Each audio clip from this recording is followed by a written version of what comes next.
Je connais personne qui n'a jamais entendu parler du film Barbie. Et pourquoi, à votre avis? Parce qu'il y a des personnes dont le métier c'est de faire en sorte que tu en aies entendu parler. L'arrivée des réseaux sociaux a donné un immense coup de pied dans le monde de la communication et ça, l'industrie du cinéma l'a bien compris. Et dans une époque où les plateformes de streaming malmènent les salles de cinéma, déjà affaiblies par la pandémie, le milieu du cinéma doit s'accrocher. Et vous verrez que Barbie, c'est l'exemple d'une campagne plus que réussie, même un peu trop. On va commencer avec ce film car c'est d'actualité, mais je vais aussi vous donner plein d'autres exemples hyper intéressants dans les chapitres suivants. C'est la sortie du moment, alors on est obligé d'en parler. Et niveau communication, c'est un exemple parfait. Saviez-vous qu'il était possible de louer la maison de Barbie sur Airbnb? Le vrai but de ce genre d'opération, c'est de faire du bruit. Ce que veut l'équipe marketing du film, c'est pas que des gens louent la villa, ça c'est du détail. Ce qui est réellement important pour eux, c'est qu'on en parle, et comme c'est plutôt insolite, bingo. Les gens partagent sur les réseaux sociaux, les articles de journaux pop de partout. Même si la maison n'est jamais louée, l'opération est réussie. Hot Wheels, Aldo, des cosmétiques, une compagnie d'assurance, des tapis, des glaces, des bougies, des rollers, des bancs, un café. Et là, j'en ai même pas énuméré la moitié. On imagine qu'il y a derrière tout ça une intention de redonner vie à Barbie, voire de changer un peu son image. C'est vrai, quand on me dit Barbie, je pense tout de suite à la poupée pour enfants. Mais quand on regarde la bande-annonce, on se rend compte que c'est pas forcément un film pour les enfants. L'équipe marketing du film joue le jeu à fond, allant toujours dans le plus, le trop, tout comme Barbie. Comme si elle imposait son monde Barbie dans le nôtre. Ils se sont même attaqués à l'industrie du jeu vidéo. Microsoft a dévoilé une Xbox Barbie et une manette. Ils ont carrément intégré la Corvette rose bonbon dans Forza Horizon 5. Et tout ça, c'est sans compter les collabs avec les artistes. Dua Lipa, Nicki Minaj. Vous avez peut-être entendu la rumeur comme quoi il y avait une pénurie mondiale de peinture rose causée par le film. Eh c'est pas tout à fait vrai. Il ne s'agirait que d'une pénurie partielle d'un certain type de rose de la marque Roscoe à cause de la création des décors. Et ça, c'est selon moi l'exemple parfait d'un coup de communication réussi. Alors peut-être que c'était pas volontaire et peut-être aussi que l'équipe du film n'est absolument pas derrière ce coup, mais qu'est-ce que ça a fait parler? Une belle pub gratuite.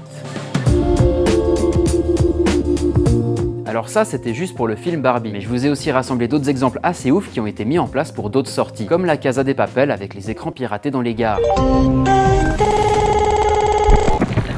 Si nous interrompons votre journée, c'est parce que l'heure est grave.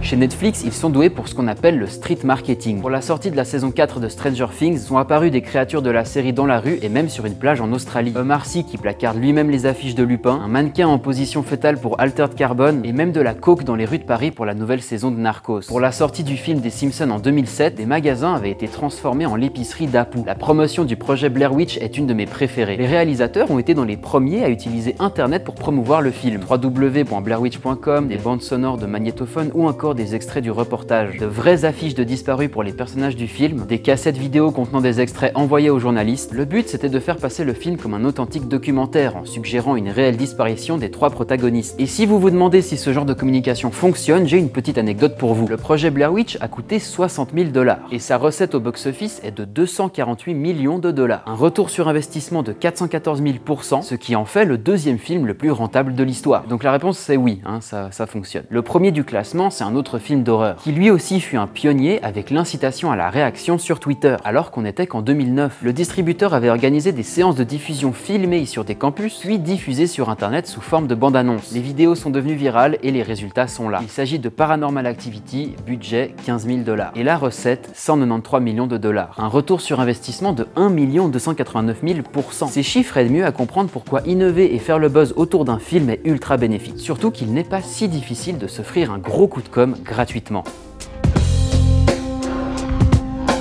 Prenons Oppenheimer par exemple qui sort en même temps que Barbie. Le réalisateur Christopher Nolan, à l'origine d'immenses succès comme Inception ou Interstellar, en fait beaucoup et même un peu trop pour certains. Certaines personnes ont quitté la salle absolument dévastées, ils étaient dans l'incapacité de parler. C'est un peu le genre de phrase choc qui en même temps attise la curiosité. On a eu un cas similaire avec la sortie d'Annabelle. Les rumeurs comme quoi le film était interdit dans certaines salles ou que des personnes étaient décédées en pleine séance, ça a énormément fait parler. Énorme succès. Bon, après vérification, il y a vraiment eu des cas de crise cardiaque pendant certaines projections, donc c'est quand même moins rigolo. Et si on remonte dans les années 70, on avait eu le même scénario avec L'Exorciste. Une malédiction sur les acteurs, des accidents sur le lieu de tournage, tout plein de rumeurs qui font que tout le monde en parle. Et tout ça, ça coûte zéro. Le contre-exemple, c'est Cannibal Holocaust. Tourné comme un documentaire, l'équipe du film a aussi joué sur la disparition des acteurs. Le réalisateur leur ayant demandé de rester à l'écart de tout contact, famille et amis au retour du tournage. Mais la rumeur est devenue tellement grande qu'un procès fut lancé contre le réalisateur. Il avait d'ailleurs aussi dû démontrer que les scènes étaient bel et bien réalisées avec trucage, tellement c'était gore et réaliste. Un exemple très récent de buzz ayant mal tourné, c'est les Gentle Minions. Si vous avez TikTok, vous avez sûrement dû voir passer des types habillés en costard qui se rendaient au cinéma pour voir les Minions 2. Une pub monstrueuse pour le film et totalement gratuite. La trend était allée tellement loin que beaucoup de cinémas ont dû interdire l'entrée aux gens habillés en costard. Et oui, certains foutaient le bordel pendant les séances. Bref, qu'est-ce qu'on peut retenir de tout ça? Eh bah qu'aujourd'hui, il est de plus en plus dur de différencier un post authentique d'une publicité cachée sur les réseaux sociaux, mais aussi que le budget alloué au marketing d'un film est tout aussi important que celui prévu pour sa production. Si on prend le cas Barbie, on peut se demander si c'est un film qui va sortir ou une véritable industrie. Et vous, est-ce que vous êtes réceptif à ce genre de publicité? Il y a aussi pas mal de gens qui ne supportent pas quand on en fait trop,